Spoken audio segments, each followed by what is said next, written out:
Fala, meu povo, tudo bom com vocês? Eita, rapaz, que assunto grande e danado, né? Esse poder legislativo, a gente fala e não dá no fim desse negócio. Pessoal, a gente está se aproximando do fim, tá bom? A gente vai falar hoje sobre imunidades parlamentares, né? Prerrogativas dos membros do poder legislativo. E esse, tecnicamente, assim, pode ser considerado o último assunto, tá bom? Pablo, quer dizer que não tem mais nada, absolutamente nada sobre o poder legislativo depois disso? Não, até tem processo legislativo que é bem conectado, sabe, com o assunto, mas a gente, de certa forma, sai um pouquinho de poder legislativo, não é que sai, né? É um assunto também um pouco à parte, tá certo? Então, a gente fala poder legislativo, a gente está falando das casas, a gente está falando dos deputados, dos senadores, deputados estaduais, vereadores. E quando a gente vai falar de processo legislativo, de certa forma a gente sai um pouquinho, porque a gente vai falar das espécies normativas. Então a gente vai falar de emenda à Constituição, a gente vai falar de lei complementar, lei ordinária, decreto legislativo, etc. Tá certo? Então, continua bem ligado ao poder legislativo, mas assim, muda um pouquinho o enfoque, tá bom? Certo, pessoal. Então, prerrogativas dos membros do Poder Legislativo.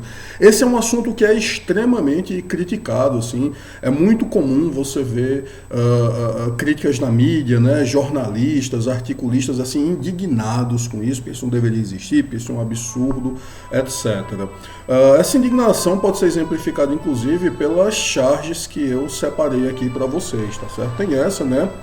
Que é a imunidade, né, e a pessoinha aí protestando, né, colocando um P aí, né, impunidade, como se essas imunidades fossem uma coisa muito ruim, como se fossem sinônimos de impunidade. Aí essa outra aí, né, que é como se fossem dois parlamentares, né, conversando aí, até engraçada essa, né, um dizendo: por causa da crise só vamos poder transportar dólares na cueca, na parte da bunda. Deve ser porque no Brasil bunda tem imunidade parlamentar. Então, assim, ainda faz uma crítica ao Brasil em geral, né? Essa coisa do... enfim, então tem mais essa daí. E acho que eu separei mais uma aqui. Tá com os dias que eu fiz esse slide, mas eu creio que tem essa daí, né? Essa é ótima. Um parlamentar indignado, né? Só faltava essa agora. Querem tirar nossa imunidade parlamentar. Como é que vamos nos defender do povo, né? Tá. São críticas que podem ser válidas, tá certo? Mas o parlamentar não precisa se defender do povo, né? O povo tem que saber votar. Se o cara é um vagabundo, não presta, não elege, né?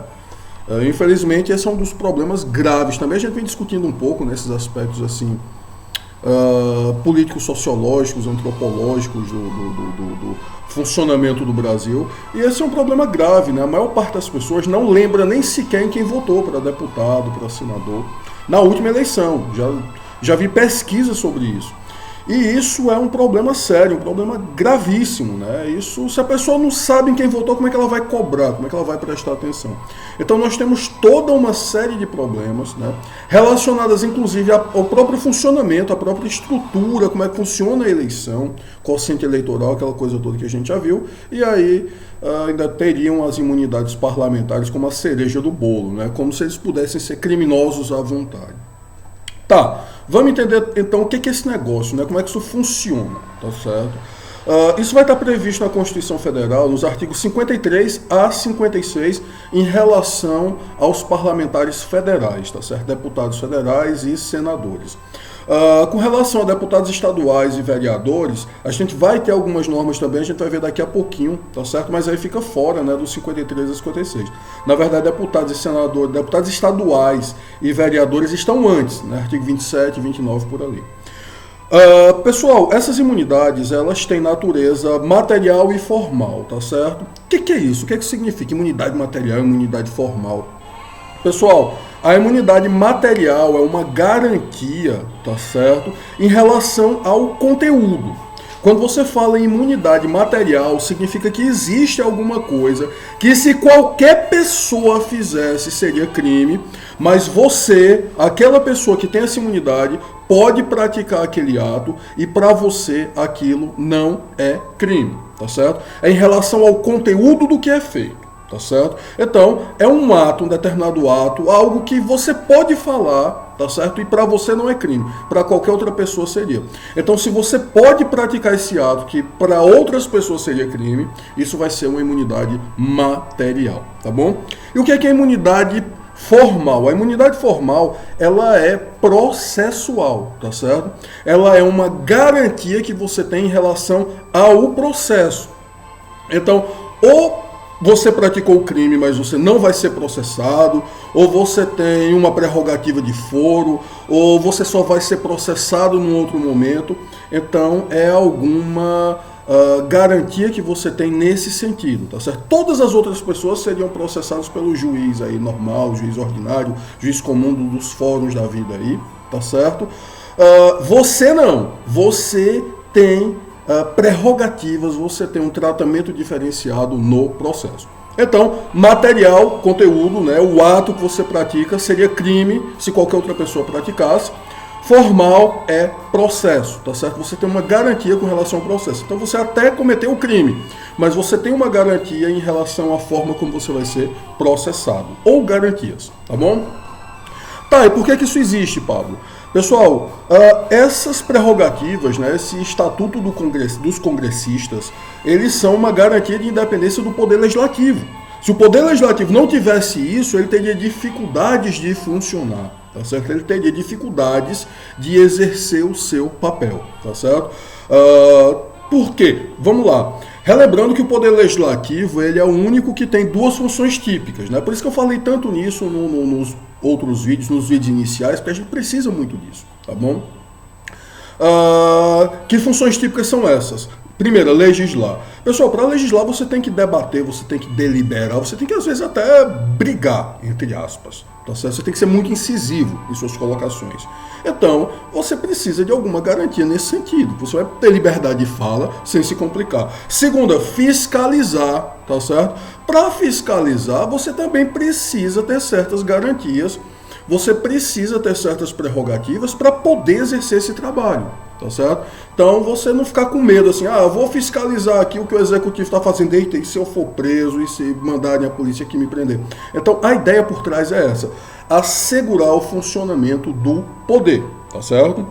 Tá, Pablo, então por que tem aquelas charges lá que você colocou mais cedo? Pessoal, muitas vezes a lei, vocês sabem disso, né? Acho que vocês discutem isso desde a introdução. A lei é feita para pessoas comuns, pessoas normais. E aí pessoas ruins se aproveitam disso, tá certo? Pessoas ruins arrumam um jeito de se locupletar disso. Tá, então elas seriam garantias para o funcionamento do poder, tá certo? E alguns malandros, né, se locupletam disso, tiram vantagem disso. Tá bom, e que garantias são essas? Vamos lá, vamos entender essa danada agora, tá certo? A primeira delas é a imunidade material, pessoal. Os deputados e senadores são invioláveis civil e penalmente por quaisquer de suas opiniões, palavras e votos, tá certo? Quaisquer de suas opiniões, palavras e votos. Tem algumas coisas interessantes que a gente precisa falar sobre isso aí. Primeira coisa, embora a Constituição fale, né, de imunidade civil e penal, né, esse civil, sobretudo, esse civil e penal, na verdade, deve ser interpretado de uma forma bem ampla, tá certo? Eles também têm imunidade política, tá certo? E administrativa. Então, assim, se o camarada está no exercício do mandato dele, ele não vai ser responsabilizado pelo que ele fala, tá certo? Então, qualquer opinião, palavra e voto dele, ele vai ter essa imunidade. Tá. Pablo, quando é que isso funciona? É quando ele está lá de paletó, né, discursando lá, proferindo seus votos no plenário, falando para os demais? Sim, mas não só isso, tá bom? Se ele está no exercício da função parlamentar, ele tem a imunidade. Equivale a dizer o seguinte, tá certo? Se ele é convidado para dar uma entrevista, tá certo? Ele está falando lá com um entrevistador, e ele foi convidado na qualidade de parlamentar, ele tem essa imunidade também, tá certo? Por outro lado, se ele está, sei lá, no churrasco com a família no final de semana, se ele está jogando bola lá no racha com os amigos e tal, e aí ele, enfim, esculhamba alguém, ele tem imunidade? Não, ele precisa estar no exercício da função.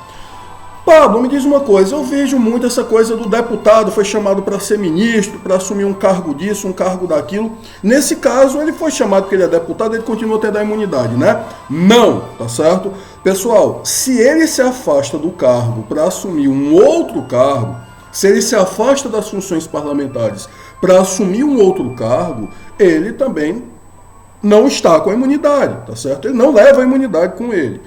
Para o suplente, também não, tá certo? Pablo, isso é muito difícil. Não, você só precisa guardar o seguinte: se ele estiver no exercício das funções parlamentares, tá certo? Se ele estiver trabalhando como parlamentar, ele tem a imunidade. Então, se ele está funcionando ali, se ele está atuando ali como parlamentar, tem imunidade. Se ele não está ali como parlamentar, se ele está como cidadão comum, se ele está fazendo outra coisa, tá certo? Ele não tem a imunidade. Tá bom? Então, ele vai ter a imunidade apenas enquanto ele estiver funcionando como parlamentar. Ficou claro, né? Tá ali como parlamentar, você tem que olhar para o camarada e se perguntar: vem cá, por que ele está aqui? O que ele está fazendo aqui? Ah, ele está aqui como parlamentar. Ele foi convidado como parlamentar ou ele está atuando como parlamentar. Nesse caso, ele tem a imunidade. Tá certo? Então, precisa estar no exercício do mandato, né? No exercício das funções parlamentares, senão ele não vai ter a imunidade. O que mais que a gente tem para falar desses danados, tá certo? Isso é imunidade material, portanto, os deputados e senadores são invioláveis civil e penalmente por quaisquer de suas opiniões, palavras e votos, tá certo? E aí vem a imunidade formal, tá bom? A imunidade formal, pessoal, ela compreende garantias contra a prisão e o processo. Tá certo? Então, a imunidade formal com relação à prisão, o que é que a gente tem para falar dessa danada? Apenas ele só vai ser preso, tá certo? Em flagrante delito de crime inafiançável. E ainda assim, os autos serão remetidos para a casa, se ele é o deputado para a Câmara, se ele é um senador para o Senado, que vai resolver, né? Que vai deliberar e resolver sobre a prisão. Tá certo? Essa é a garantia com relação à prisão. E com relação ao processo, o STF, né, se ele estiver sendo processado, lá no STF, o STF vai dar ciência à casa que poderá assustar o processo. O que é assustar? Né? Dar um medo do processo. Não é assustar, é só assustar mesmo, tá certo? O STF poderá suspender esse processo. E aí a prescrição ficará também suspensa. Poxa, Pablo, isso é muito injusto. Por que isso acontece? Mais uma vez, pessoal, relembrando aqui, para que o Poder Legislativo possa funcionar, tá certo? Então, se aquele camarada, sei lá, é um presidente do Senado, presidente da Câmara, sei lá, está conduzindo trabalhos importantes lá, pode ser interessante que ele não seja preso ou processado naquele momento, para que ele possa dar sequência ao trabalho dele lá, tá certo? No Legislativo. Então, só fechando aqui, só sintetizando aqui, tá certo? Isso vai ser o nosso querido artigo 53, né, parágrafo 2º a 5º, tá certo? Então, desde a expedição do diploma, os membros do Congresso Nacional não poderão ser presos, salvo em flagrante de crime inafiançável, né? Nesse caso, os autos serão remetidos dentro de 24 horas à casa respectiva, a casa que ele faz parte, para que, pelo voto da maioria de seus membros, resolva sobre a prisão. Vai ficar preso? Não, não vai ficar preso. Parágrafo 3º. Recebida a denúncia contra senador ou deputado por crime ocorrido após a diplomação, o Supremo Tribunal Federal dará ciência à casa respectiva, a casa de que ele é parte, né, que ele é membro, que, por iniciativa de partido político nela representado e pelo voto da maioria de seus membros, poderá, até decisão final, sustar o andamento da ação. Então, suspender esse processo. Detalhe interessante, pessoal, isso nem sempre foi assim. Antigamente a casa tinha que autorizar para ele ser processado, então aí também já era ridículo, né? Imagina aí o STF, Câmara, por favor, a gente tem esse deputado aqui que é criminoso, chegou esse processo aqui, deixa a gente processar? Não, pelo menos isso acabou, né? Agora ele é processado e a casa, se quiser também assumir o ônus, né, disso, ela pode suspender esse processo, tá bom? Esse pedido de sustação, pessoal, vai ser apreciado pela Casa do Parlamentar no prazo improrrogável de 45 dias de seu recebimento pela mesa diretora, tá certo? E a sustação do processo, como eu já mencionei, suspende a prescrição enquanto durar o mandato. Aí o mandato acabou, ele vai responder normalmente, tá certo? Então, é assim que esse negócio funciona. Pablo, deputado estadual tem imunidade? Tem, pessoal. Isso é artigo 27, parágrafo 1º, tá certo? Que vai dizer: será de 4 anos o mandato dos deputados estaduais, aplicando-se-lhes as regras desta Constituição sobre o sistema eleitoral inviolabilidade, imunidades, remuneração, perda de mandato, licença, impedimentos e incorporação às Forças Armadas. Então está aí claro, né, inviolabilidade e imunidades, né, sobretudo imunidades, está aí bem claro, deputados estaduais também tem isso. Pablo, e vereador? Vereador não tem não, né? Tem também, só que o vereador tem uma particularidade interessante. É só dentro da circunscrição do município. Se ele estiver no município que ele é vereador, opa, ele tem imunidade. Se ele saiu, tá certo? E aí ele se complica. Então, se você é vereador aqui em Juazeiro do Norte, tá certo? Aqui em Juazeiro você tem imunidade. Sempre no exercício da função parlamentar. Você descuidou, foi ali para o Crato, foi ali para a Barbalha e, rapaz, você já não tem mais. Então você tem que ficar atento aos limites do município, ao exercício do mandato e aos limites do município. Tudo certo? Então, vereadores, né, como eu falei para vocês, esse artigo 29, tá bom? Vai trazer que os vereadores são invioláveis por suas opiniões, palavras e votos no exercício do mandato e na circunscrição do município. Então, dentro do município. Tá bom? O que mais, meu povo? Bom, é isso, né? Sobre imunidades parlamentares, basicamente é isso. Eu espero sinceramente que vocês estejam gostando, tá certo?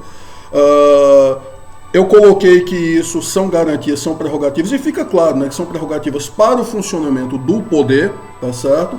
Mas vocês viram que eu também fiz minhas críticas ali a como a Constituição era antes, né? A casa tem que autorizar o processo do cara, isso é absurdo, tá certo? Então, é assim que funciona. Espero sinceramente que vocês estejam gostando do assunto e, como sempre, bora arrochar o nó estudando direito constitucional, bom danado.